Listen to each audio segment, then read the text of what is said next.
Hello, ഇന്ന് നമുക്കൊരു mini not ഉണ്ടാക്കിയെടുക്കാം. മാത്സ് ക്ലാസ്സിലൊക്കെ നല്ല ശ്രദ്ധയുണ്ട് തന്നെ, പേജൊക്കെ ഇഷ്ടമാതിരിയാണ്. അപ്പോൾ അതൊക്കെ ഒന്ന് ഓർഗനൈസ് ചെയ്ത് നമുക്ക് അതിനൊരു പുതിയൊരു മിനി നോട്ട് ആക്കിയെടുക്കാം. അതിന് വേണ്ടിയിട്ട് നമ്മളൊരു 4-5 പേജ് ഒപ്പം കീറിയെടുത്ത് അതിന് നമ്മളൊരു 4 പീസാക്കി മടക്കി കൊടുക്കാം. 4 പീസാക്കി മടക്കിയെടുക്കുമ്പോൾ അതിൻ്റെ ഒരു സൈഡിൽ നമുക്കിങ്ങനെ തുറക്കാൻ പറ്റുന്നത്, ഒരു സൈഡിൽ ഇതേമാതിരി നമ്മൾ ആ ഒരു 2 പോർഷനായിട്ട് നിൽക്കുന്നുണ്ടാവും.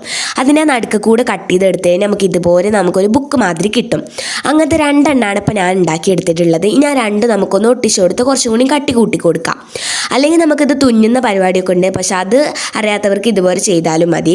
ഇനി നമ്മൾ വേറൊരു പേജ് എടുത്ത് അതിൻ്റെ 2 സൈഡിലും നടുക്ക് പോർഷനിലും ആയിട്ട് നമ്മൾ ഗ്ലൂ തേച്ച് ഒന്നും കൂടി ഒട്ടിച്ചു കൊടുക്കുക. അപ്പോൾ നമുക്ക് ഇതുപോലെ ചീന്തിപ്പോരും എന്നുള്ള ആ ഒരു ഇതൊന്നുമില്ല.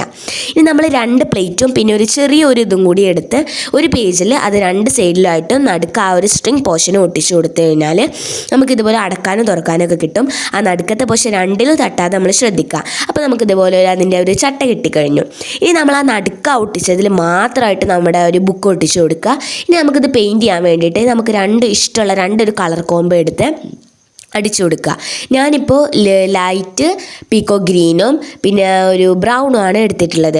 നമ്മൾ ഇനി വരയ്ക്കുന്നത് നമ്മുടെ ആ ഒരു ഫസ്റ്റ് എടുത്ത കളറിൻ്റെ ലൈറ്റ് ഷെയ്ഡ് ആയിരിക്കണം. ഇപ്പോൾ ഞാൻ പഠിച്ചിട്ടുള്ളത് ബ്രൗൺ ഷെയ്ഡിൻ്റെ ലൈറ്റ് കളറാണ്. 4ഉം നല്ല ഡാർക്ക് കളർ അടിക്കുമ്പോൾ അതൊരു ബോറായിട്ട് വരും. അപ്പോൾ നമ്മൾ 2 കളറും അതിൻ്റെ ഒരു ലൈറ്റ് കളറുമാണ് എടുക്കുന്നത്. ഇതിലിന് പൊതുവേ ഇതുപോലുള്ള റൈറ്റിങ്സോ അല്ലെങ്കിൽ ലീഫോ ആണ് വരയ്ക്കാറ്. ഞാൻ ഇപ്പോൾ ലീഫാണ് വരച്ചിട്ടുള്ളത്. അപ്പോൾ ഇത്രയേ ഉള്ളൂ വീഡിയോ. അപ്പോൾ എല്ലാവർക്കും ഇത് ഇഷ്ടമായെന്ന് വിചാരിക്കുന്നു. അപ്പോൾ ബൈ ബൈ.